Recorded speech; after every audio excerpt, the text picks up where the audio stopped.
Good morning, everyone. We have a quorum, so we're going to go ahead and get started with our meeting. Okay. All right. Good morning, everyone. Well, welcome to the January 26th Social Equity Working Group meeting. You guys know me, but for a couple new faces, my name is Tuere Faola, and I am going to just be kicking off today's meeting. But before we start, I'm going to ask today's interpreter, Grizel, to introduce themselves and walk through how we'll access our interpretation services for today. Thank you. Good morning, everyone. I will repeat the following message in Spanish. Este es un aviso por parte del intérprete para hacer uso del servicio de interpretación. Favor de desplazarse a la parte inferior de la pantalla de Zoom. Haga clic en el icono de interpretación que aparece como un globo terráqueo y seleccione español o Spanish. Si está utilizando la aplicación móvil, presione los puntos suspensivos desde su celular o tableta y luego Interpretation para después seleccionar el idioma. Si se ha unido a la reunión de hoy en la sala de juntas de Sanda y necesita interpretación al español, por favor diríjase a la recepción del piso 7 y solicite un receptor. El receptor se parece a un pequeño iPod y se puede usar para escuchar la reunión en español. Simplemente sostenga el auricular y la interpretación comenzará automáticamente.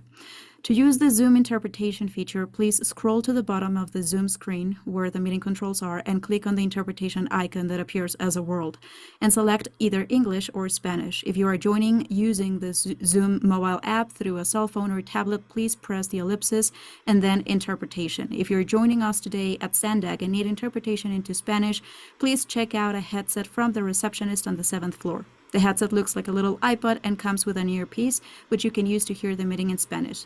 Simply hold the earpiece to your ear and the interpretation will come through automatically. Thank you. Thank you. Okay, so before we get started, I'm going to also ask our clerk, Tessa, who's to take roll call for attendance and confirm our quorum. Good morning. The chair today is vacant. Bayside Community Center, Rose Ceballos. Present. Casa Familiar, Lisa Cuestas. Present. City Heights CDC, Randy Torres Van Vleck. Present. Chula Vista Community Collaborative, Omar Calleros.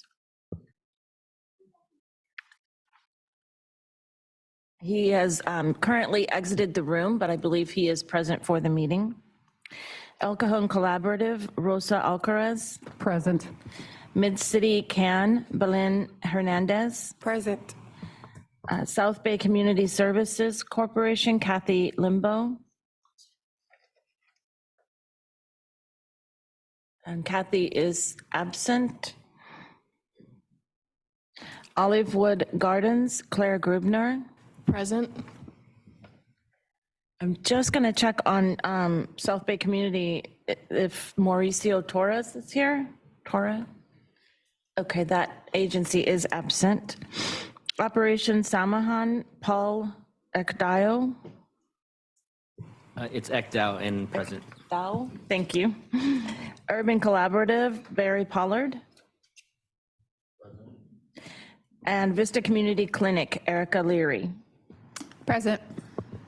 That confirms the quorum. Thank you, Tessa. Okay, so as Tessa said, our chair is absent. So our first order of business is actually to select a chair to run today's meeting. And Belen from Mid-City CAN has graciously volunteered to chair today's meeting. So I would ask if someone would like to make a motion nominating Belen, and then thereafter, if we could have a second. So moved. Thank you, Lisa. I'll second. And then a second from Randy. So all those in favor, please raise your hand. Okay. And that motion passes. So Belen, I'll ask you to join me here. Chair, may I confirm that there were no abstentions or noes on that vote? Were there any abstentions or noes? I don't think I saw. No. All in favor, thank you. All in favor. That passes unanimously. Thank you, With those Tessa. members present. Okay, so we'll just give a moment for Belen to come here to the front.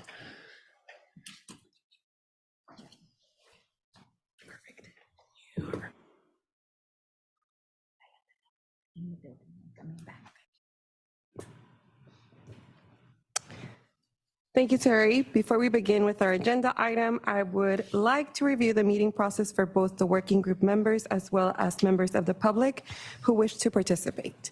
For working group members, when you would like to speak, please raise your hand and I will call on you by name. In front of you are iPads where you will find today's agenda and supporting materials by clicking on the arrow on the top left. Please note that you can zoom in and out using the iPad touchscreen.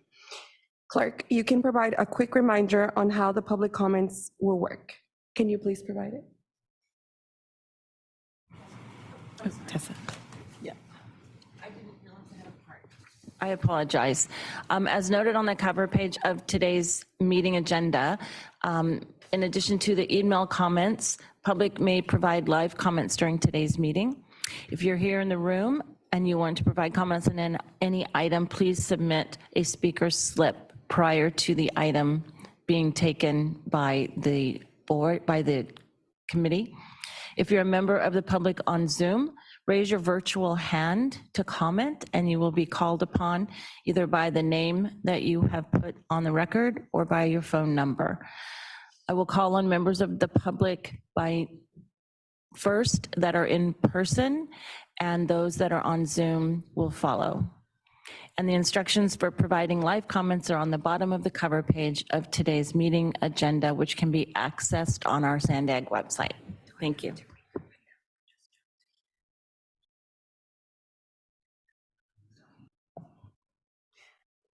Thank you, Tessa. Do any members of the working group have any questions on meeting procedures before we continue? Seeing as there is none, let's begin our meeting with item 1. Member/public comments. If working group members would like to offer any comments or questions on items not on today's agenda, raise your hand at this time. Okay, we can continue. Now, do we have any comments from the public on items not on today's agenda, clerk? We do have a member of the public present that would like to speak on non-agenda items, Chair. Great. Is present in the room. Sir, please go ahead and go up to the mic and podium and announce your name, and then you may speak. You have 3 minutes. Thank you. I'm sorry I wasn't prepared ahead of time. My name is Craig Jones, a previous member of the Social Equity Working Group from last iteration, and currently a volunteer working with Urban Collaborative Project, and also a member of SD 350. I continue to believe very strongly that one of the most important elements of implementing the regional transportation plan for our region is the flexible fleets component, the vital first mile, last mile component of providing transportation access. Related to that, one of the most important modes of flexible fleets transportation is something called microtransit. Microtransit is basically an on-demand small vehicle transportation, which can, again, provide that vital first connection, especially for those where affording to operate a private automobile just is a burden. There is an upcoming workshop and panel discussion about microtransit that I want to let everybody know about. This is going to be on Saturday, March 4. The time frame is 9:30 to 12:30. Yes, there will be food, so there's a little incentive to come. This is going to be at the Malcolm X Library on Market Street. The sponsors are SD 350, Urban Collaborative Project, Sandag, and the Environmental Healthcare Coalition, and Via Transportation, which is a provider of microtransit. I do have a handout which the rules will not allow the staff to hand out, but I'm going to pass these around and hopefully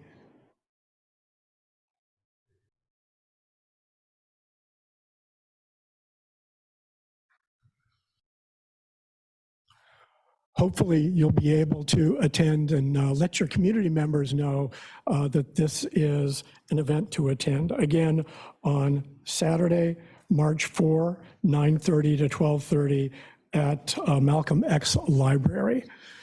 Thank you for the opportunity to make this event known.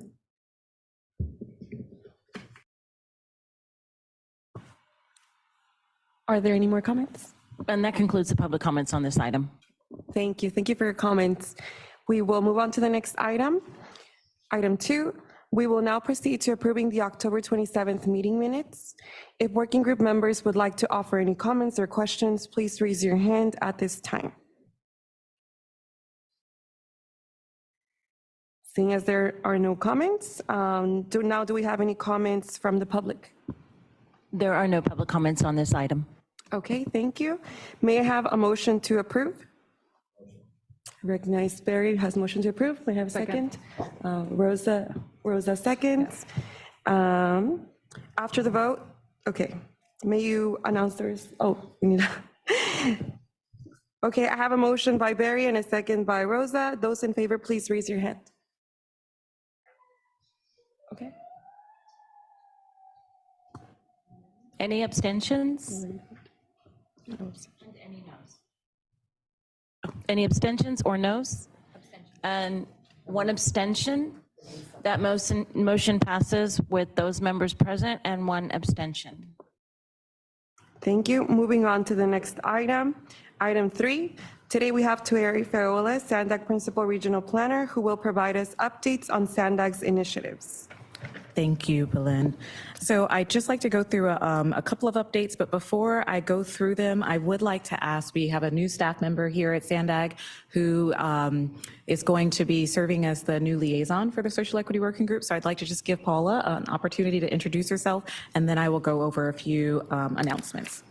Thank you, Tueri. I'm Paula Zamudio. I'm really happy to be back at SANDAG. I was here from 2011 to 2015, so it's nice to see some familiar faces as well as new faces, and I'm really looking forward to working with you all here in this group through our CBO network, and then just FYI, I'll also be working with our tribal representatives. Thanks. Thank you, Paula.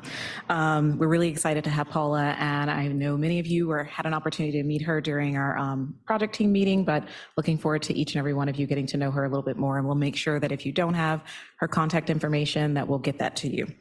But a few other announcements or updates I wanted to provide. You probably saw that at SANDAG's first board meeting of 2023 that we nominated our board leadership. So San Diego County Supervisor and Chairwoman Nora Vargas is now the chair of the SANDAG Board of Directors for the 2023-2024 cycle.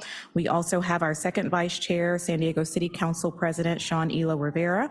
And then we have our second vice chair as Solana Beach Mayor Lisa Huebner. So those are our current leadership for the SANDAG board, and we will continue to let you know as all of the different policy advisory committees and the nomination of who is going to be our official chair of this working group. We'll make sure that we inform you all of that as soon as it's made.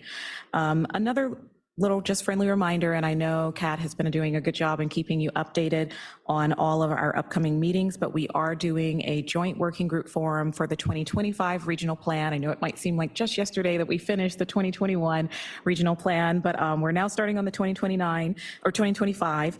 And that will take place on February 9th. It's going to be at the downtown San Diego Library. So just make sure that you're noting that we're not meeting here at this location, but it is still downtown, but at the public library. And it's going to be from 10 a.m. to 12 p.m. We will start and have everything open slightly in advance so that if you'd like to come and have refreshments, and making sure that we're able to start exactly at 10 a.m. Because we have a lot of engaging activities that we're going to do so that it's not us just presenting and talking to you, but we want to have a lot of interactive opportunities for you to engage and talk to us, as well as the other working group members.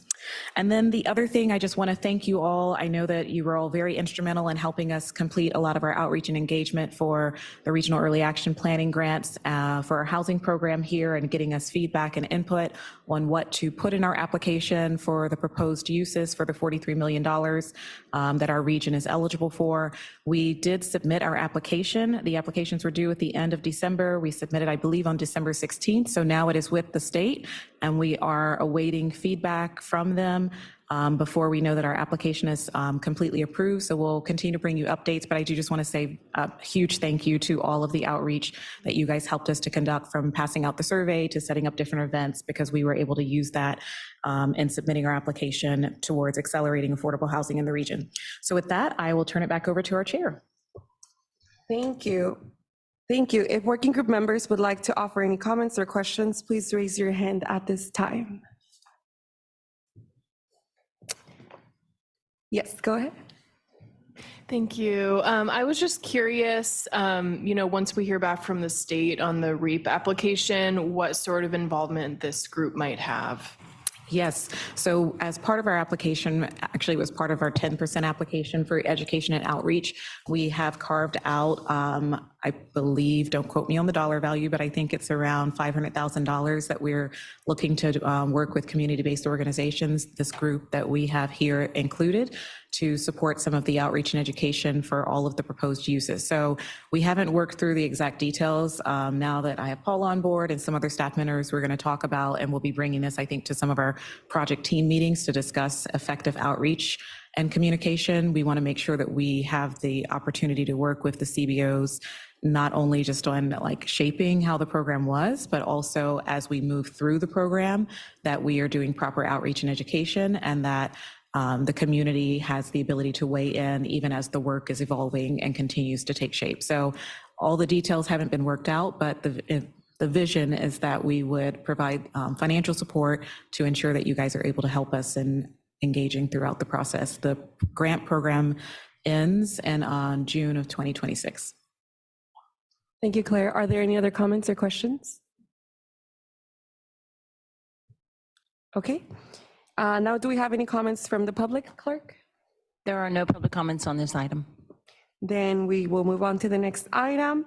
Item 4, we have Marissa Mangan and Zach Hernandez from Sandag, who will present an update on the mobility hubs and highlighting the San Isidro Mobility Hub. I will now hand it over to Marissa and Zach. Good morning, everyone. Happy Thursday. Hope it's going well. We really appreciate being here and having some time in front of you today so that we can provide an update on our efforts for planning the San Isidro Mobility Hub. I'm Marissa Mangan, a planner here at Sandag, joined by Zach Hernandez, and I'll kick it off first to start out with some introductory remarks about mobility hubs, kind of remind you how we framed that in our 2021 regional plan. It's been more than a year since we adopted that. Time's been flying by, and we've been getting started on mobility hub planning and implementation since that time. So if we can move to the next slide, please. I'll give a quick recap of how we have framed the regional plan around 5 big moves, mobility hubs being one of them, and I'll get to that at the end. But just as a quick reminder, we're thinking about Transit Leap as faster, more frequent, later running transit that finally has better priority over cars, whether we're talking about light rail or buses. Complete corridors that are truly multimodal, providing a balance for all modes, making it a lot safer to use transit, walk, ride, or bike, and still provide provisions for pooling, whether that's high occupancy vehicle lanes for carpooling, and just reimagining our streets to be less car oriented. Flexible fleets, as our San Diego 350 speaker was eloquently describing, includes a wide variety of services like microtransit that are more on demand and provide flexibility over fixed route bus services, but it also includes things like micromobility, e-bikes that maybe you personally own and use, like myself, dockless bike share, scooter share that may also be docked at various stations, like the city of Encinitas has deployed, for example, and how we used to have here in San Diego, and also neighborhood electric vehicles and even last mile delivery services and car share. So thinking about the future with drone delivery and sidewalk bots is a whole new world that's going to be coming with regards to how we move small packages around and how we move around people around our neighborhoods. And then NextOS, our next operating system, is how we'll digitally manage both our infrastructure and the services so that we can collect great data on how they're performing and be able to pivot and change the way they're operating very quickly and adaptably. Next slide. Oh, that's for me. So to review, our regional plan had included a whole network of regional mobility hub areas. There's 30 of them in our region. starting with our urban core and 30 more areas where we're focusing growth between now and 2050. We're really only growing about 10% between now and 2050, so there's a real need to make sure we have a lot of services and better infrastructure in a lot of these mobility hub areas and along the corridors that connect them as fast as possible. We're trying to think very near term. We need solutions now, and we're thinking about ways we can get faster buses in a lot of these communities and how we can deploy flexible fleet pilots in the next few years. We're starting on planning that process, but each of the kind of pink blob outlined areas on the map show where those mobility hub areas are, and then the dark green areas show the potential for connections via fleet services, whether that's microtransit, car share, or other services. So we're not at all saying that the amount of new services and amenities are only limited to those hub areas, but there's a way in which we can connect to and from and get to other communities that are adjacent or in between the areas. And the rendering on the screen shows an example on El Cajon Boulevard in North Park, where we've reimagined El Cajon Boulevard to have center running light rail, a better protected bike lane, wider sidewalks, and some shuttles kind of going to and fro. Regarding coverage of our mobility hub network, by 2050, about half of the people and a majority of the jobs in our region will be covered or overlapping with these mobility hub areas, which is really encouraging because we want to make sure we place and site investments in these areas where the people are living, working, playing. And so that's kind of a stat that we like to remind folks about. And then, of course, coverage for our social equity populations. About 60% of low-income households would be living in one of these mobility hub areas by 2050, and about half of our senior population, which is 75 and older, would be living in these mobility hub areas by 2050 as well. And when it comes to all the things that mobility hubs contain, these are whole communities where we can find a range of services, safer streets, and supporting amenities. We're thinking about things like secure bike parking for your personal bike at a lot of community destinations. We're thinking about electric vehicle charging for not just your personal vehicle, but for those shuttles that we want to be cleaner and electric, for your e-bike, car share vehicles that may be sited at not just universities like they are today, but community centers, neighborhood locations, within easy walking distance of transit at transit stations, of course. The things on our streets that are going to make it a lot safer to bike, walk, and have transit have priority over cars, especially during congested periods. All of those kind of elements, in addition to all the fleet services and having safe curbside pickup and drop off for passenger loading, are all really important features of mobility hubs, and they really add up to providing a really top-notch experience for anyone, whether they're going to work, going to meet up a friend for dinner. We don't want transportation or travel to be a burden. We want it to be an enjoyable experience and an easy one at that. All of our mobility hubs are assumed to be anchored by some kind of transit station. We're thinking how transit is at the focal point of each of our mobility hubs. And the center mobility hub effort that we're planning for to not only provide a connection to the airport, but also think about how we can get a lot of services to kind of converge at a focal point downtown is one example of a major project we're working on. And the second project that we're working on that Zach will present in a moment is about the San Ysidro Mobility Hub. That station is vital to our transportation network. It's right there at the border, and there's a lot of opportunity to feature some of these services and investments and amenities in and around San Ysidro. So I'll turn it over to Zach to talk more at length about that area. Thanks, Marissa. Yeah, as the group just heard, she just kind of covered what mobility hubs are, what they entail, and how they kind of envision transforming mobility at these key critical connection points around the region.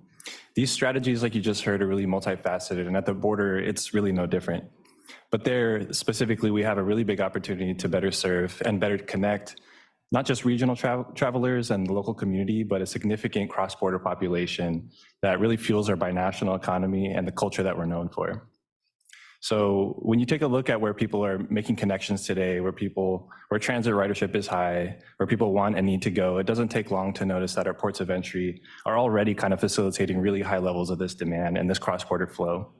For decades, San Ysidro, as we know, has been one of the busiest land ports of entry in the entire world. And really the primary workhorse facilitating this dynamic in our region. So this project is really centered in that reality, and at least for me personally, hopefully for all of you too, a sense of pride in our binational identity as a region. So every day between 80 and 90,000 people are crossing just northbound through San Ysidro alone. They're all crossing to get to school, to get to work, to be with family, run their businesses, to live their lives. About 20,000 of them are crossing on foot as pedestrians, and all of this is happening against a backdrop of a border delay that's often unpredictable, but regularly hours long. And this is all part of a really incredible mega commute that's undertaken by tens of thousands every single day. And those 20,000 pedestrians, once they finally get across, are all landing at a transit center and plaza space that's been roughly in the same configuration and state for the last 2 decades or more. So when one visit down to the San Ysidro Transit Center, and some of this group is very closely and intimately familiar with the space, you can see that the infrastructure that we have out there today is really highly constrained and by now has outlived its utility. So when it comes to our approach for advancing long-term goals and aspirations for San Ysidro, we have our sights set on the future for sure, but we're also acknowledging the fact that the thousands of people who experience this space every day are doing so despite a whole list of challenges that's impacting it. And you'll hear in a few slides how that truth is kind of shaping our approach that we're taking to this project. Over the last couple months, we've been doing our due diligence as planners to get a better understanding of the challenges that the community is facing at this site, how mobility is impacted, how connectivity is impacted. And we've been reviewing the existing planning documentation, visiting the site in person, talking to stakeholders, et cetera. And through all of that, what's been rising to the top are the 3 things that you see on the screen here. But just to kind of generalize this, it all kind of starts with how limited the space is down there. Because of that limited space, you only have so much capacity to serve the public via different modes, multimodal services, et cetera.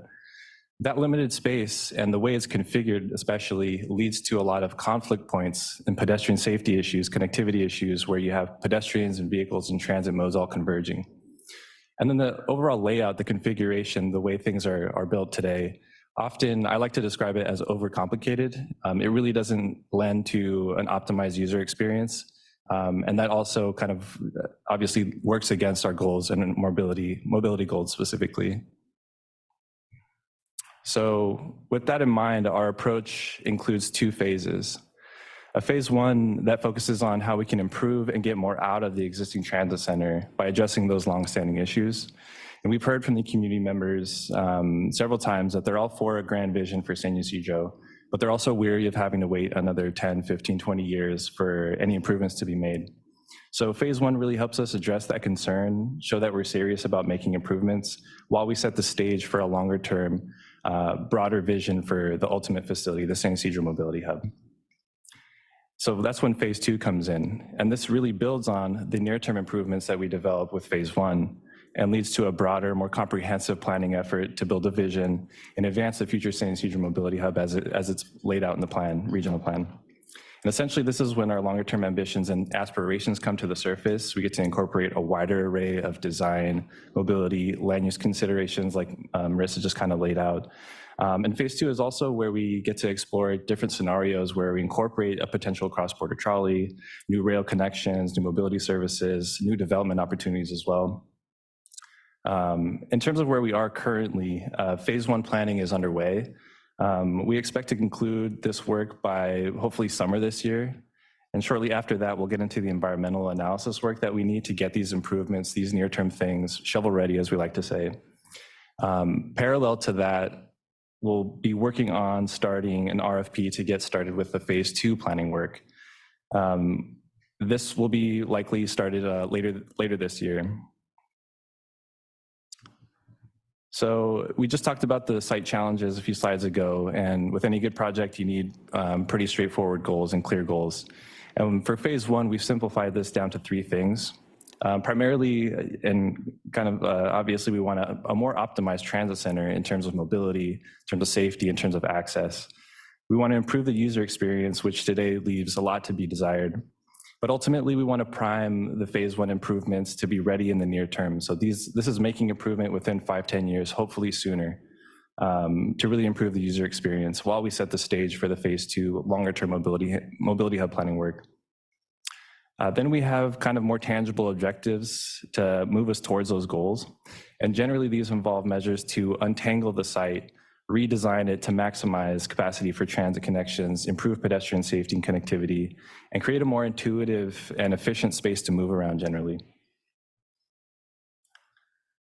So our work includes several tasks, some of which we've gotten started on already, and I'm happy to sit down with anybody to kind of talk about what we've developed so far. We're still kind of midway through this planning work, but throughout the process, we're taking a targeted and proactive approach to opening dialogue with the community and with stakeholders to help us really shape this project, and especially at key milestones as we go. And this is an iterative process driven initially by a project development team, or a PDT, and this is a group of staff putting their thinking together, developing draft content for then stakeholders and the public to react to. This PDT, as you see on screen, is made up of staff from SANDAG, MTS, City of San Diego, and Caltrans. And so as we're nearing key milestones, we're reaching out to stakeholders, going to existing working groups, committees, public forums, community groups, et cetera, for their input and to help us refine things as we go. The actual list of stakeholders for a project like this is way too long to list out specifically, but it includes all manner of government agencies, community members, community groups, stakeholder groups, folks in industry at all levels and on both sides of the border. And so as we go, there are really kind of 5 key stages that we're trying to be more proactive and engage with stakeholders and the public more directly. And these first 2, I'll just click through a little bit quickly. We've kind of touched base with some of the key stakeholders in the public already on introducing the project, familiarizing them with what are the goals, what are we trying to tackle with phase 1, and hearing from them what are the concerns and what are the challenges that they see. The second kind of phase of this is sharing how we plan to assess system performance. So this is kind of sharing the planning framework from which we'll kind of assess how is the existing transit center operating now? How do we anticipate that changing depending on what type of improvements we might suggest? That all leads into the third, and to me, kind of the fun stuff where we share, our first stab at taking, our thinking and putting it in on paper and coming up with some preliminary design concepts. Initially, like I mentioned, this is driven by the project development team coming up with a first stab, and then we come back to the stakeholders and the public to refine and get input. The 4th stage is coming back to the public and stakeholders to share how we refine the concepts based on that input, and share a comparison analysis in this kind of planning level to share, what we think gives us the most bang for the buck. What do we think is the concept that we might think would be a preferred option to go into the environmental phase, which itself is going to entail kind of alternatives analysis as well. And then after that work is done, we come back and we share how the project went, how the process went, what were the discussions, what were the outcomes of the analysis, and what was kind of like the early preferred concept that was identified. And then we give a look ahead to next steps. Where are we going from there to phase 2, longer term mobility hub planning, and get people excited about that work to come as well. So in a nutshell, that is a little bit about the process. And before I wrap up, I just want to mention that you can find more info on our project webpage. But I also want to encourage anybody sitting in the room today or listening to reach out with any questions or to schedule time with us to talk through more detail on the project. Over the next couple of weeks, we are hoping to launch an online survey to get people's insight on their current user experience of the transit center. We want to hear from as many people as possible so we can really shape this effort to meet the public's needs. But with that, I'll wrap it up, and I'm happy to answer any questions. Thank you, Marissa and Zach, for the presentation. At this time, if working group members would like to offer any comments or questions, please raise your hand. Lisa? Hi, good morning. Thank you to both of you. We've in San Isidro have been waiting for something for a really long time, and always have expressed frustration with the lack of investment at that site particularly. There was a study done in 2016 as well, and unfortunately nothing came of that, and so there was a significant amount of resources put into that with no outcomes, and from my memory, I think it was because it was so costly, right? And so I fear that that's happening again, right? And putting that out there. And so I see a phased approach and the general consensus from folks that we've talked to, and I think that you've talked to, is that phase one is underwhelming and not targeting enough of any major solution, right? Need and solution. And I want to be able to offer that we would love to have conversations as well before designers start, and start doing their thing, because it gets to a point where it's hard to implement feedback. And because of our experience in development and housing development, if the major conversations don't happen before, it gets to the point where we start to hear, well, we're too far in the design. We've heard that with parks in San Isidro. We've heard that with mobility. We hear that in housing, right? It's just folks make decisions and get to a point where it's hard to undo them because there's a cost associated with that. So I want to be able to red flag that surveys are great, but CASA has always been willing to be able to convene focus groups and conversations where you'll be able to gain a wealth of knowledge. And yes, there will be difficult conversations and frustration, but I think that's just what we need to do and how we need to move forward. And I don't know if any of the information from the 2016 study is being tapped into, and if so, what?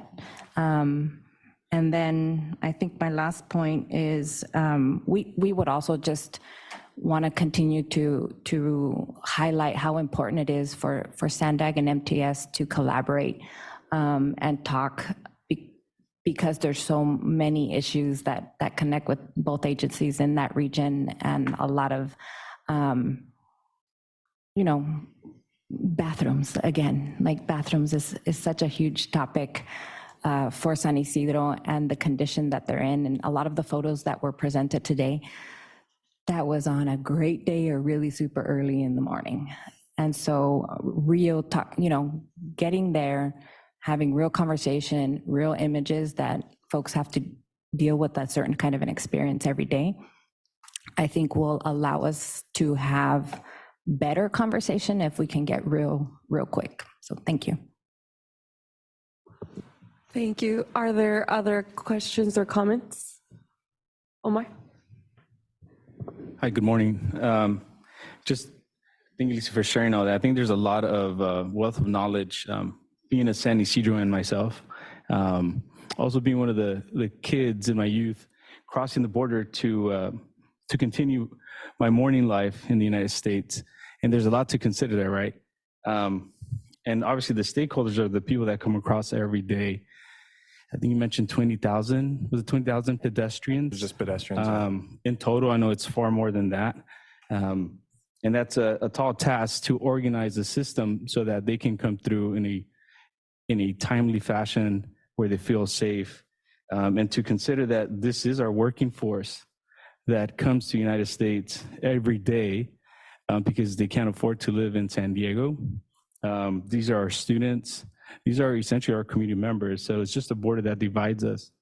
So there's a lot there to consider as we start to design and make it a welcoming landing place, also for our community members that come, again, on a daily basis. And it has been years in talkings, right? And one of the things I see here is one of the challenges is a footprint constraint, or the capacity, because it's so small, so tight, and things have been built on top upon other buildings in other areas. Not to give you guys too much homework, but has there been conversation and consideration with the Otay Mesa border as well, as Tijuana has grown immensely over towards the east, and there's a lot of new development happening right now as we speak, the 125, and as I look at a footprint as a constraint, maybe it's an opportunity to start exploring before that gets too far ahead as well, because we have community members from that side of the border as well, on that side of San Isidro, that are coming on a daily basis as well. So I think it's an opportunity to maybe not be short-sighted, start looking in the future as we're building out other development areas, and every time I go through 905, I see a new building up.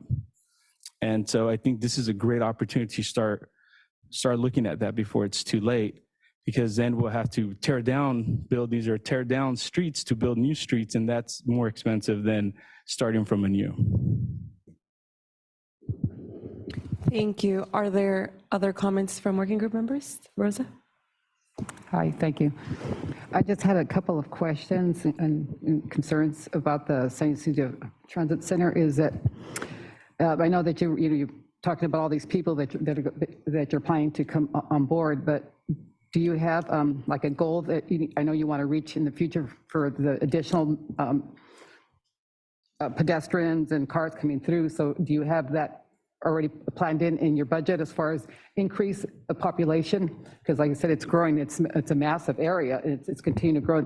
And just like, CBX, the same thing, that's grown, and that's been, it's just, going through that part of Tijuana and using that part of the board, you could see where they're building the constructions all along, and there's, there's a delay, more and more delay as far, and they don't have any transit there. Everything's done through Uber or the taxi.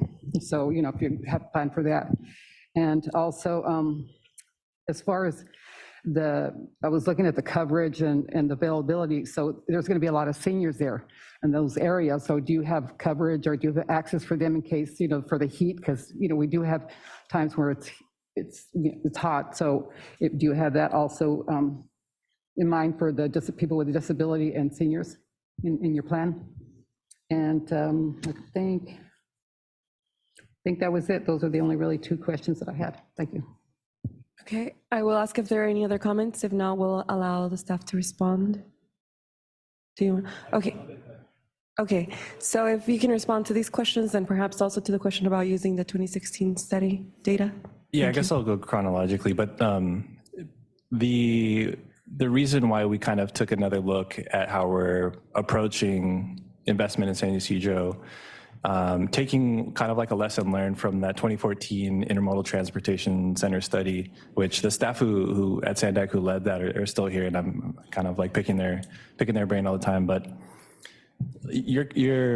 I tend to agree with you. I think what the kind of major hangup from that study was that it assumed a pretty massive acquisition of private right-of-way.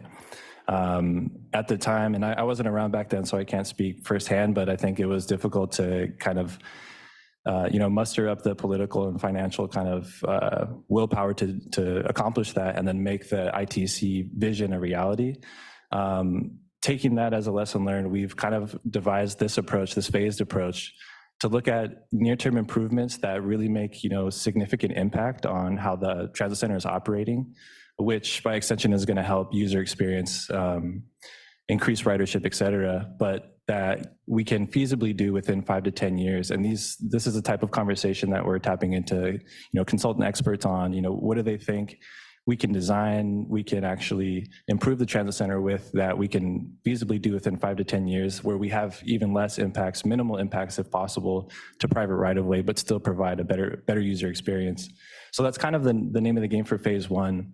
And that's kind of trying to address, the fact that we've gone this long, it's now 2023, and there haven't been improvements made at the site.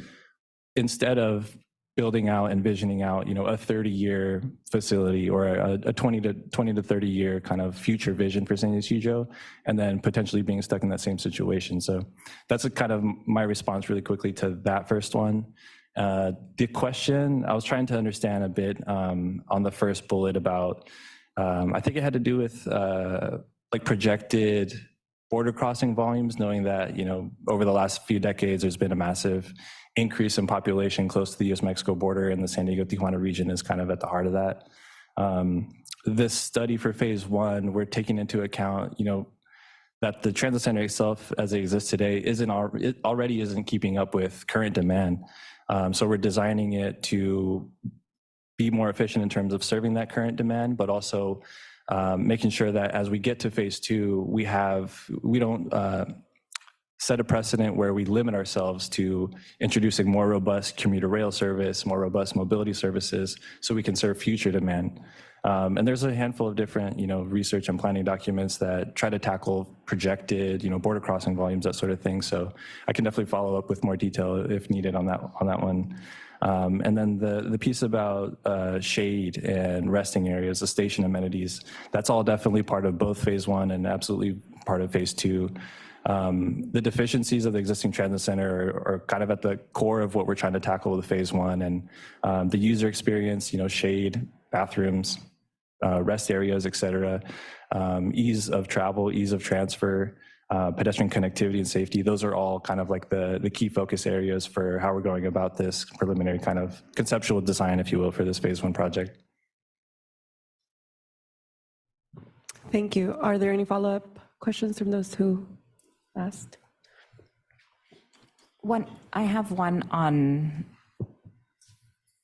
can you give me an idea of when phase two would actually hit implementation? So that's a tough one to answer with any concrete kind of estimate. Phase one, we're basically scoping out the improvements that we could potentially implement.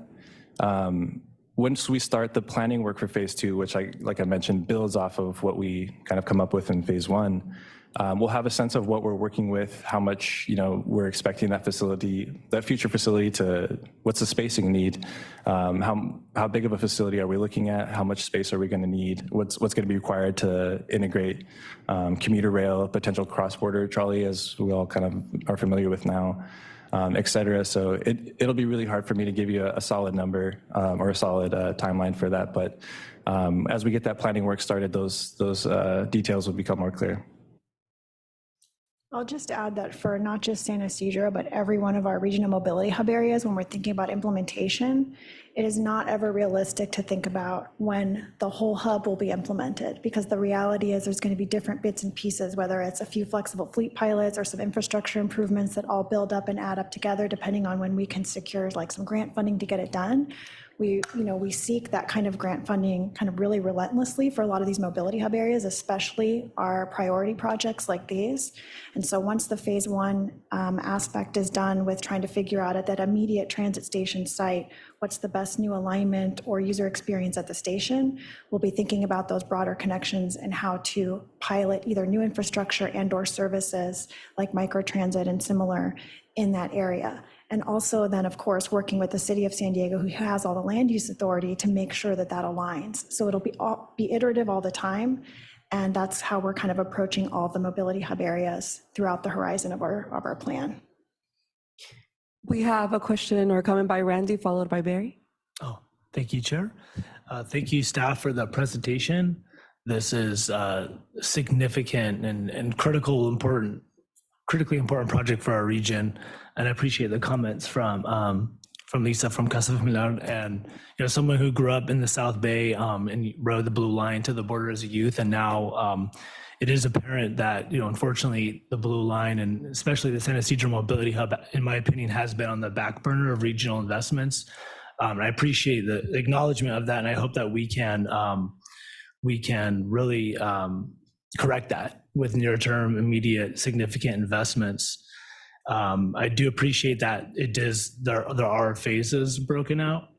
I do have some questions as well about phase one, and I hope that we can roll out a process that works closely with partners like Casa Familiar and other residents in San Ysidro to address those immediate needs and specifically identify those areas of immediate improvement.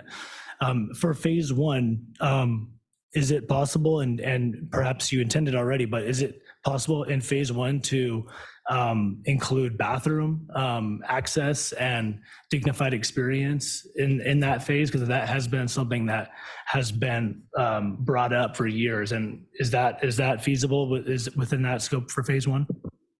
Yeah, definitely. Phase one, it's not, simply an operational improvement kind of project, make the transit work better or make vehicles get in and out better, or transit buses get in and out better. It's also about, people are making this mega commute, spending hours of their day trying to cross a border, and their experience as soon as they land in this country right now leaves a lot to be desired, like I mentioned. So both phase 1 and phase 2 have a huge component that have to do with user experience. And like I said, we've spent the last few months trying to dig into what are the deficiencies, what are the challenges. Bathrooms, the lack of station amenities are definitely top of the list. So absolutely, both for phase 1 and phase 2, those are kind of at the core of things. Okay, I appreciate that.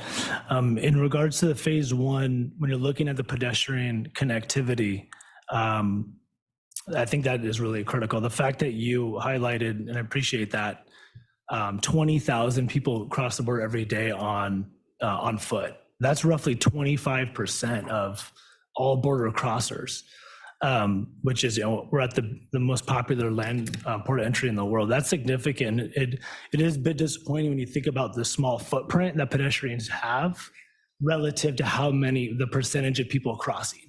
I think about streets like Camino de la Plaza that has like a minimum width sidewalk of 5 feet. I think that the near-term enhancement need is really essential. When we're looking at pedestrian enhancements, are we going to be looking at also potentially limiting automobile movement? Because in my opinion, the rail court on-ramp that's directly adjacent to the terminus of the Blue Line causes a lot of conflict for pedestrians and motorists, and as we have significant delay. Are we going to be looking at limiting automobility and having a conversation about that as well?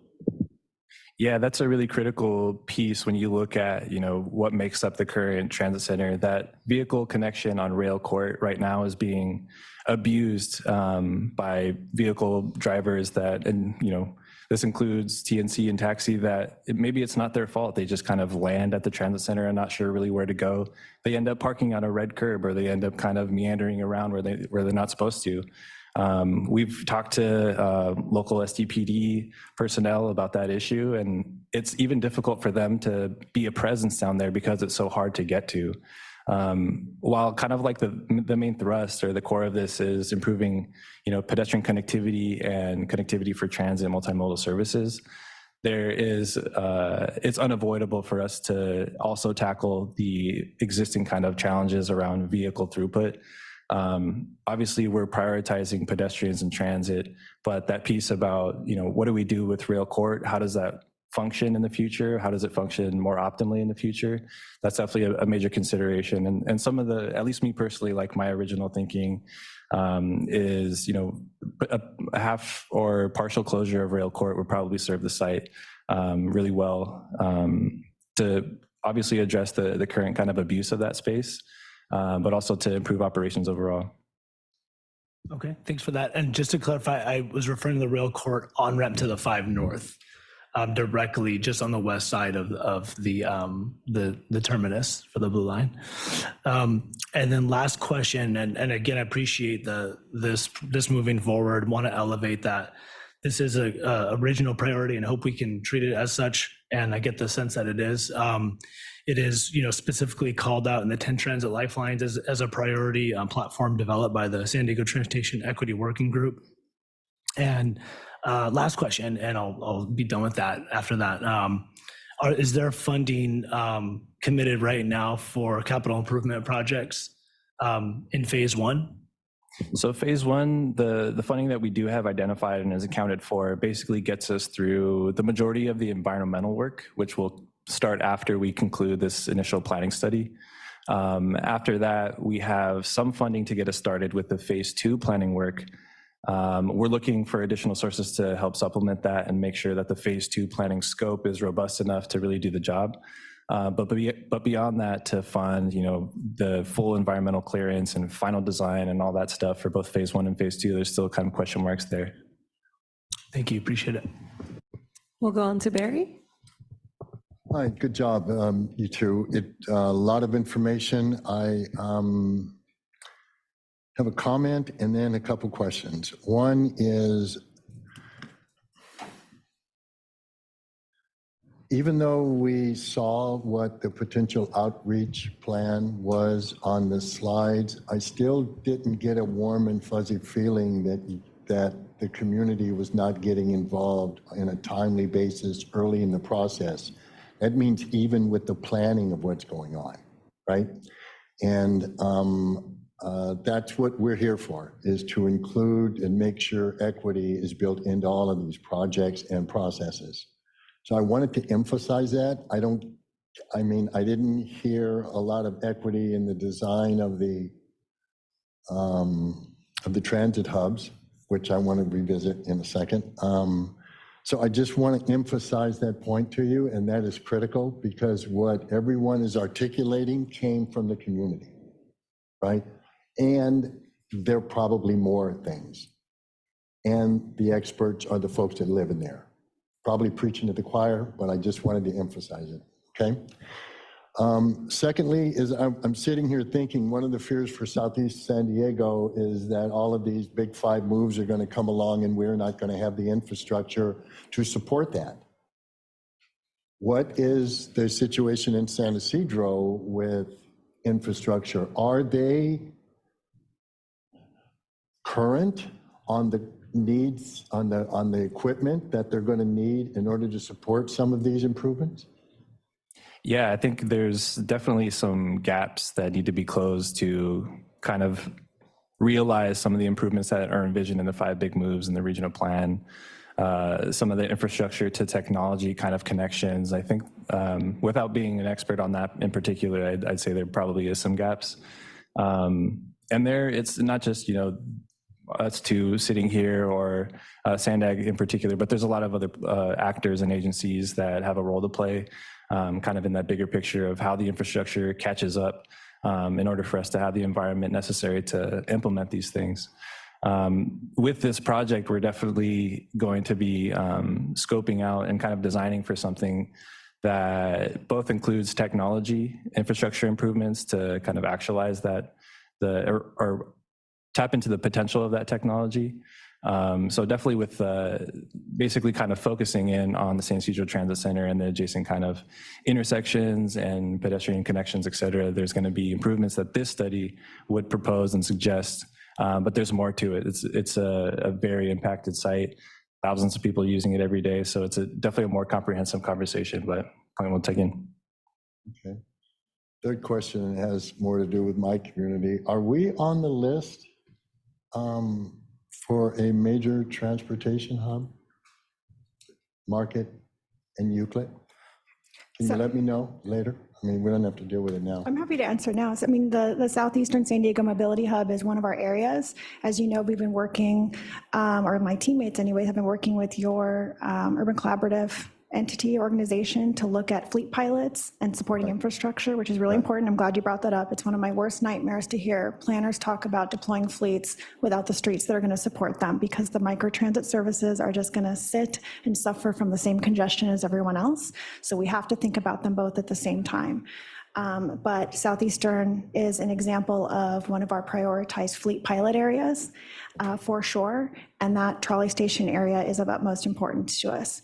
With our Sandag kind of agency level priority projects as Central Mobility Hub in San Ysidro, those are supposed to be kind of these kind of gateway locations, large capital projects. But we are now working on planning out more of those regional mobility hub areas all throughout, where we can pilot new services, work with our cities to improve some infrastructure, and see how it goes. And we'll see how things change with our network and transit services and fleets in the next iteration of the regional plan.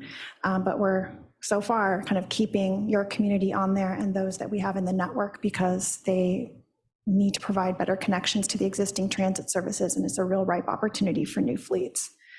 Okay. We may be the agency, by the way, that casts the vision about all these ideas. We need our local cities to be bold enough to want to make changes to streets down at the border, in your community as well, to reclaim it for the people, whether they're using transit, biking, or walking. And so we do all we can to encourage that, and we want to provide a forum either here or at our board meetings and everywhere else to not be afraid to talk about that, because we need to move in the direction of planning more for people, not just vehicles. Okay. Preaching to the choir. I know, but thank you, Barry. Are there any other comments from working group members? Claire? Thank you both for the presentation. I know there's a lot that goes into even starting this conversation. I know Randy kind of kind of asked about this, but I am curious to learn more about, not just for this project, but for our projects in general, what the funding structures look like. We, with the road use charge kind of pushback, I know that was, potentially a funding source for some of our just regional changes. And, when you think about this 2016 study, what was the problem funding? So just curious to learn, like, if there's, 5 different sources that we're looking at, or how we kind of plan to fund these projects. And maybe this is even a future agenda item, but just wanted to bring that up. Thank you. I can just chime in with one question. So I think it could be something that we could discuss as a future agenda item. For the regional plan, we are planning on having that discussion actually with our board and just kind of talking about how do we bring together the different funding sources to actually realize any of the projects that are in there. And it's not just one funding source. I mean, any project that gets implemented is implemented through many, many different funding sources often. And I know that the phase 2 that Zach is talking about, just to get through the planning, we have 2 funding sources that are supporting the planning efforts to get that study underway to make the scope robust enough. So I think Marissa mentioned earlier, we look for all kinds of grants and opportunities to take out pieces of the scope that we want to do. And some of it fits with some funding sources, some of it doesn't fit with others. But we can certainly bring a conversation or an agenda item here, especially as we're talking about the regional plan. We plan on having those conversations because we think that it's something that's worth discussing and making sure people are educated on. Final call for comments from working group members. Okay, I have one question. Are you in conversations with Caltrans? Do you know if they're thinking about, would they consider closing the ramp adjacent to the Blue Line? Are we in coordination with them? Yeah, they're actually integral to our project development team. Like I mentioned, it's kind of like that group of agency partners that are initially driving some of the thinking behind this, and then we're sharing with the public, obviously. But yeah, definitely Caltrans is a major representative there. Not sure which specific ramp close to the Blue Line. I don't know if it's the ramp Randy brought up earlier, basically after you cross the US-Mexico border northbound, and then there's that ramp that spits you back into East St. Cedar Boulevard and that intersection. Is that did I get that right? The one that's right there at the end where how you're going kind of southbound and then it's like a slip ramp to go back on and the pedestrians are crossing to go towards the station. Yeah. Okay. Yeah, that is one of the first things that we kind of discussed with Caltrans when we first kind of kicked off this planning effort. Those early conversations were trying to tackle, where does Caltrans right-of-way and somewhat jurisdiction end, and where is it federal property? That ramp kind of sits in this weird gray area where, Caltrans has to talk to the feds. The feds are saying, this is really critical for national security, please don't touch it. So those are all kinds of part of the conversations that we're trying to tackle with phase 1 and assess what can we do, how can we improve things, how can we work together. Luckily, up to this point, we've had really good conversations with General Services Administration, CBP, about, what is the scope of this phase 1 project? What types of improvements are we suggesting? So the door is open and the dialogue is open with federal partners to kind of hash those things out. Thank you. Thank you for all of your responses to our questions and comments. Now, do we have any comments from the public, clerk? There are no public comments on this item, Chair. Then we are moving on to the next agenda item. Item 5, we will now hear an update on the social equity transit pilot from Zach Bratt from SANDAG.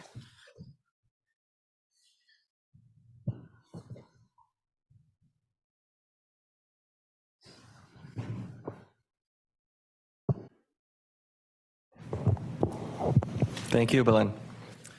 Good morning, working group members. My name is Zachary Bratt. I'm an associate planner here at SANDAG, specializing in transit and mobility. And today I'm here to give you an update on our Youth Opportunity Pass program and some more guidance on outreach and testimonials and how you can help us continue to make this program successful. So a quick overview of the program, as many of you likely know, the Youth Opportunity Pass was part of SANDAG's commitment to equity, which was passed by the Board of Directors about 2 years ago, and part of the early action items of the 2021 regional plan. And we developed it in coordination with CBOs and stakeholders from around the region, several of which are here with us today, and we thank you so much for your help with that. It was funded collaboratively by SANDAG and the County of San Diego for this initial pilot portion of the program, and we were able to launch it last May, providing free transit service on all MTS and NCTD services to anyone 18 and under throughout San Diego County. As part of the program, we've distributed over 40,000 Pronto cards to youth throughout the region, through our CBO network and through school districts and directly here at SANDAG and our outreach events. And as I'll show you in a minute, we've more than doubled youth transit ridership during the school months due to this program. So as you see here, that grayed out version there is in April before the program started. We had just over 300,000 transit rides that were taken by youth throughout the region. And then as you can see, as school returned in September and October, that number was nearly 700,000. So more than double what we had before the program launched. And when we look at the individual riders that we're impacting, this is the number of individual youth that have used the program at least once throughout the month. This number was only about 15 or 16,000 before the program started.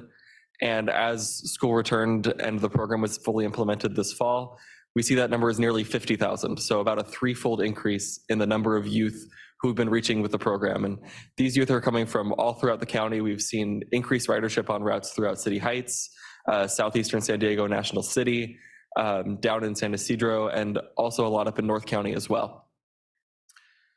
So today I'm going to be talking about conducting successful outreach for the Youth Opportunity Pass, gathering testimonials from riders and families, and helping us collect survey responses to continue the program, and some upcoming participation opportunities that we have for you all. So a few months ago, I came to the Social Equity Working Group outreach team, and my supervisor, Brian, spoke with them a few weeks ago. But we're here to kind of guide a little bit on how to better conduct outreach and conduct the best outreach that we can for the Youth Opportunity Pass. We've worked with MTS, and they have a presentation that they have made available to us and to you all to improve to effectively conduct outreach about the Youth Opportunity Pass. It includes information about signing up for the program and riding transit with the Youth Opportunity Pass and using a pass as a youth, as well as general information about riding transit and how to do it effectively, efficiently, and safely. And we know that many of you have been incorporating your Youth Opportunity Pass outreach into existing local events. Both CBOs, SANDAG ourselves, and our partners at MTS and NCTD have been doing this at their existing events, such as tabling or events that you normally attend in your community or events that you host potentially. And that's a great option.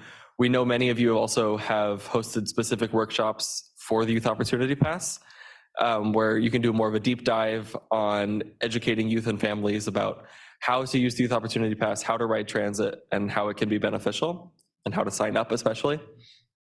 So that can be a great way to get people more direct information on the Youth Opportunity Pass.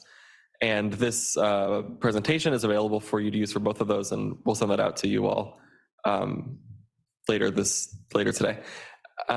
Something that we have been working with Casa Familiar on a lot and would love to get more from throughout the region is some testimonials from youth and family in the community. And so these are just some that we highlighted. And if you follow us on social, you may have seen these. We posted them on our Instagram and some other channels about a month ago. But these are some youth in San Ysidro who have been using the Youth Opportunity Pass and shared with us and shared with Casa Familiar how it's impacted them, how it has made their school commute easier, how it's made life easier for their family, how they're able to go and do more things throughout the region and have fun and explore and hang out with their friends. All the different things that we want to enable our youth to do with the program. And so this is really great to see. And these kind of things are testimonials and things that we would love to collect from throughout the region and see how we're impacting youth from every corner of San Diego. And we also have some video testimonials that our public affairs team has collected. I'm not sure if I can do this or if you can click on it. Oh.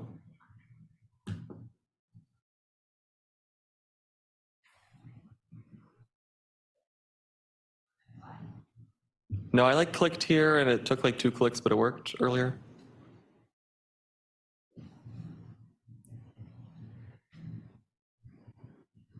Maybe not. If not, that's okay. Okay. Well, we also have collected some video testimonials, our visual communications team and our public affairs team last spring when the program launched. We really got to have a conversation with some youth and some community members about how the program would impact them. And we can share that with you as well as a model. So finally, we are having a Youth Opportunity Pass Impact Survey. This was part of the program that was promised when the program launched. And we're going to be launching this next week. We've developed this over the past few months in coordination with that same group of CBOs. And we're going to be asking each of you to use your channels to distribute the survey and collect responses from youth and families in your community. We have a toolkit to do this with. Some of you may have heard from our team over the past week or so about this, but if not, we'll do some more reaching out to you all in the next week or so. The survey is focused on how the Youth Opportunity Pass has helped the youth and families across the region and how they've been using the program so that we can target our efforts for acquiring funding to continue the program and acquiring public support to continue the program and really tailor it to the way that the program has been used and beneficial. The survey is mainly hosted online and it's available in both English and Spanish. We also have a print version that we can make limited copies available for you to use and to copy as you need for families who might have difficulty accessing it online. So we'll be distributing it through Sandag's channels. We'll be asking you all to help us with that as well. And we'll also be working with school districts to distribute directly to their students, some other community organizations who helped us with the initial launch of the program and distributing Pronto cards last year, as well as MTS and NCTD will have surveys available at their locations. So we're trying to get a really wide breadth of responses from around the region, from youth in all different sorts of communities and neighborhoods to really get the best feedback that we can on the program and see how it's impacting people, how it's improving their lives, and also if there's any kinks in the program that we can work them out. And if we continue this program into the future, make it even better and make sure that it's as seamless as possible for everyone that's using it. And finally, we want to continue these regular meetings that we're having with CBOs to continue the program and continue the feedback that we're getting on the program and the planning efforts. So this is, in the past year and a half or so, consisted of 1 to 2 meetings per month with Sandag staff and a group of CBOs. There were about 6 or 7 who met with us previously. And so this is to gather input and feedback on YLP related items. And as I said, this is the original group that helped plan and design the program. And we heard from that group that we wanted to open this back up in the new year to see if there's any new CBOs who would be interested in joining. And we'd love to draw from all of you. We have a schedule poll online that I can send out to all of you later. But likely we're looking at Tuesdays and Wednesdays are the best days that work. So whoever's interested, we are more than happy to welcome your input. And again, we thank all of the members who have been helping us for the last year and a half. You're more than welcome to continue. And if anyone else is interested in helping us continue with the programming for the next several months, at least through this year, we would love to have you. So I believe that is all I have. For more information on the program for yourselves or to share, on our new website, we have a nice and easy link now, just sandag.org/YOP. And you're always welcome to reach out to me or Brian for more information about the program. And our email is here. And I can take questions or comments as well. Thank you, Zach. Personally, Mid-City CAN has been working closely with Zach and Brian on this project, so I'll make some comments at the end. But right now, first, do working group members have comments or questions about this presentation? Please raise your hand at this time. Go ahead. So my name is Erica. Oh, no. Yeah. Hi, thank you so much. Erica Leary, I'm up with Vista Community Clinic in North County. So I was just wondering if it's possible, if I could follow up with you after, if it's possible to get more detailed breakdowns for the NCTD passes, if you have data on what demographics, like the cities that they're issued, maybe age breakdowns, and to also clarify if there's still opportunities, like you mentioned, to do more outreach and try to encourage more participation in the project right now? Yeah, definitely. We have some of that data, not necessarily all of the different demographic data, but we have data specifically on which routes are being used the most, so which communities are serving. Like I said, some of the North County routes had huge percentage increases, some of the highest in the region, actually. But yeah, I can connect with you later to get more details on that. Was it Randy? Go ahead. Thank you for the presentation. This is just tremendous. It still excites me to see it, given the fact that 11 years of engagement, organizing with a lot of the folks here at the table with the leadership of Mid-City CAN and groups like EHC and City 8 CDC has been such an honor to have worked on this the last 11 years with a lot of the partners here. And we appreciate Sandag and the county moving this forward. Curious, are we anticipating increased ridership even further beyond the October and November moving forward as the word continues to get out? And on that note, have we caught up with the supply chain issues with the plastic cards? I know there was a holdup there, and did that limit ridership to Sandag's knowledge at all? There was a lack of plastic cards for a while due to the supply chain. So just curious, have we caught up to that? Did that have much of an impact? Yeah, I think we are close to catching up with the supply chain. I'm not exactly sure, but MTS seems to be more open to having Pronto cards just available. That was our issue, was that they literally didn't have any extra cards left, and they were seeing a large lead time on getting more. But I think they are catching up with the supply of cards in general, whether that's for youth cards or just having Pronto cards for riders. It definitely may have limited our ridership a bit. I know, depending on the process that youth are using the digital Pronto app card might be a little bit more of a process to set up. So that may have hindered ridership for those who didn't have a physical card. I do know that MTS will be working with the San Diego Unified School District and potentially some other districts in the coming weeks to host a digital download day where they encourage students specifically to download the Pronto app and walk them through signing up for an account, which may then lead to a larger ridership base. But as we saw, I think that September was big and then October was bigger. And then same thing with the unique riders, how October was big and then November was even bigger. It then went down a little bit over the winter because of people not going to school. But as we get back to school now in January, February, March, we'll see. It may be, I don't anticipate it being much smaller, but it may be even bigger.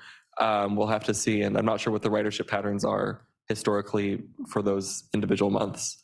Was that everything you had asked, Randy? Yes, it was. Thanks, Zach. Cool. Appreciate it. And I think we have the testimonial video ready to play now too. So as an example. My name is John Segovia. I'm a senior at Patrick Henry High School, and I'm a Mid-City CAN Youth Council member. 10 years in the making, it's exciting to see young people like me ride the bus. And so I'm a City Heights resident, but I attend Patrick Henry High School.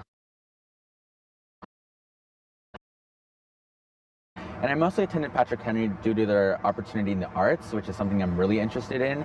And I think being able to take the bus to school to explore my interests, to develop my passions is something that I look forward to taking advantage of. And I'm finally glad to just see the program happen.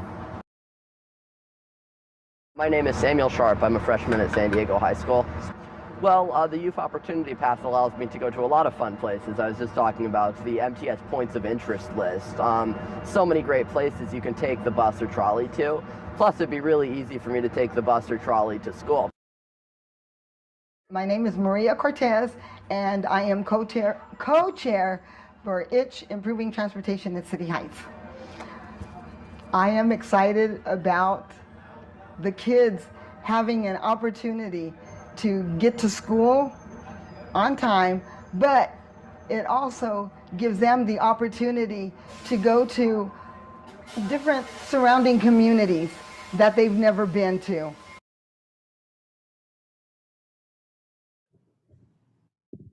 Thank you for getting that working. But as you can see, yeah, we have a wide variety of different perspectives, and that's kind of the thing we're looking for as we're gathering feedback from throughout the region and from different types of families and communities. Excellent. Great video. Any other comments? Okay, then I will take some time to make my comments. First of all, thank you, Zach. He sends us a monthly summary of the ridership data that we receive from MTS and NCTD. And we really appreciate those numbers to see how we're progressing with the program. Also to Lane and really all of your team. And I just want to share with the group some updates on items going through the state. So we need funding for this program to continue past the fall of this year, right? Otherwise, all the youth who are riding, they either have to purchase a pass if they can afford it, or they're going to stop riding. So we need to secure funding. And at the state, there's a item we're trying to get into the budget. So currently we're meeting with state legislators, the governor's office. And if you can uplift it in your work, I'll be sending out information to you through email so that we really highlight the importance of this program.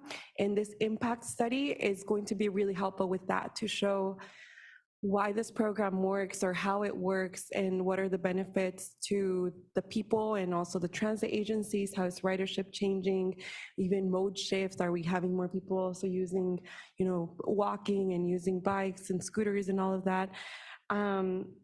So we're really hopeful that that's going to happen through this June, that we're going to have some funding, but we also need MTS and NCTD to commit to running this program, right? Also allocating some funding. So we'll be coming to you for more support. And I just want to highlight that it's really important that you help us get the survey out there, and it's part of our contract, right? So as much outreach as you can do for it will be greatly appreciated. And Zach, I have some just questions so we get a sense. What is our goal for response? How many youth or adults are we trying to have respond to the survey? And what is the time frame? By when should we have these responses? Yeah, so we're launching the survey next week, as I said, and we are hoping to have it open for at least 6 weeks. We're planning to have it open through about March. Our initial goal is to get at least 1,000 responses from youth. We're going to be distributing, like I said, through a lot of CBOs, through Sandag socials, and through schools. So I think that's probably pretty feasible. The other component of that is we're trying to get responses from a representative area throughout the county. So we want responses from here in Central San Diego, also from the South Bay, also from East County and North County. And so that's really what we're going to be looking for, to get responses from people who ride all different forms of transit throughout all parts of the county. And then after the survey concludes, I didn't mention this, but we will be hosting focus groups as well, which we will probably be asking for your help potentially recruiting youth and families to participate in. And both the survey and the focus group will include incentives for those who participate. We're giving away a sweepstakes, a raffle for the survey participants, and all focus group participants will be receiving compensation. Thank you. Are there any other comments from working group members? So we'll go to Erica and then to Lisa. I just had a question when you mentioned asking the state for funds. Are there other counties in California that we know of that are doing similar pilot programs like this? Yes, there are other cities that have similar programs. Specifically in Los Angeles, they have the Go Pass, and currently there's a group of stakeholders from across the state that are pushing this initiative at the state. Thank you. Lisa? I just wanted to say congratulations to everybody that has helped to make this possible, and especially you, Belen and Randy, that folks have been working on this for such a long time, and to be able to be part of the process when we see the wonderful outcomes.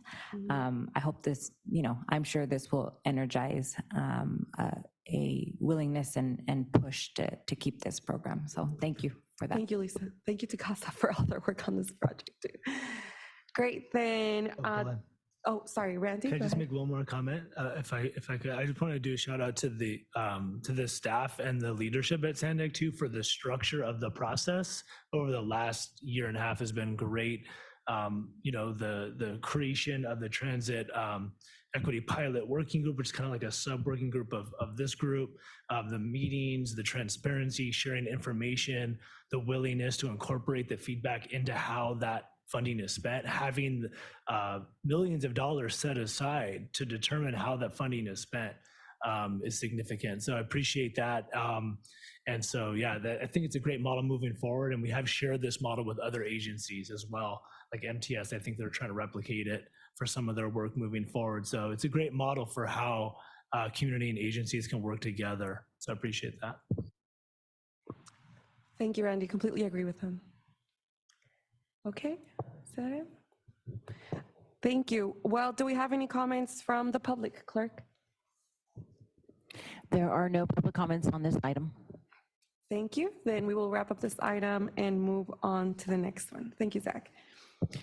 Item 6 is possible topics for our next meeting. Are there any suggestions from working group members for either the next meeting or future meetings that we are not mentioned, that were not mentioned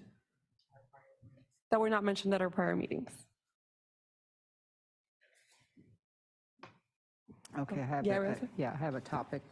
How does the regional decarbonization framework tie in with the SANDAG and our group as well? So if we can have a topic, how that works, because I know that's part of our CBOs putting the focus group. So if you can see how that ties in, that'd be great. Thank you. Thank you. Any other topics? Randy? Oh, Claire? Or Barry, who was it? Yeah, I think at the tail end of last year, we knew the housing area was coming in, and maybe having someone come to us and talk about what is SANDAG doing in the housing sector now, and does this fit in? And remember that briefly conversation we had? Yeah, did you, I think we had it down though, is that you wanted to have the cities come in and talk about like their development of housing elements. I mean, SANDAG can certainly talk about what we're doing with our housing acceleration program, funded through REAP, but we don't have land use authority, so our scope stops at a certain point, but we can certainly come back and do a presentation on what we're doing with the REAP program and kind of our role in housing.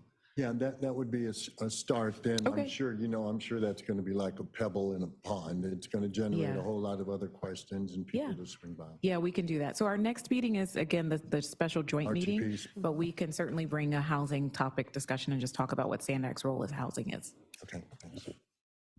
Okay, Randy? Yes, thanks, Chair. I wanted to just verbalize support for an idea that Tori brought up earlier in regards to, and I believe stimulated by conversation from fellow working group members about how projects are funded. I think, it's very complicated, as we all know, but I think just continuing that ongoing education engagement on that is going to help us be more effective at, making sure that our communities can also access those funds and also communicate the process to our community members, right? About how projects get funded, why is that street funded but not this one? So I think just continuing that is important, and I'd love to have that as an item. Thank you. Other suggestions? That seems to be all. Then, do we have any comments from the public? There are no public comments on this item. Thank you, Clerk. Moving on to the final item, item 7. As mentioned earlier, we will meet again on Thursday, February 9th in person at the Downtown San Diego Library from 9 a.m. to 12 p.m. Our next regular meeting is scheduled for Thursday, March 23rd, 2023 at 10 a.m. here at the SANDAG 401B Street location. Any questions or comments from the working group members? Claire? I have a question. The February 9th meeting, is that limited to members of various SANDAG committees, or is it open for others to attend? Yeah, in terms of, it's a joint working group meeting, and so for obtaining quorum and understanding which working groups are actually there in terms of like tracking meeting minutes and the like, but it is a meeting that is going to be open for the public or anyone to participate. And this one will function and be quite different than how we run these meetings, because we have a lot of breakout sessions and table exercises and kind of online survey questions to answer throughout. So we would encourage anyone to come and participate in that. We will have name tags to help the members of the public who come and participate identify and know who, though, is there representing their working group.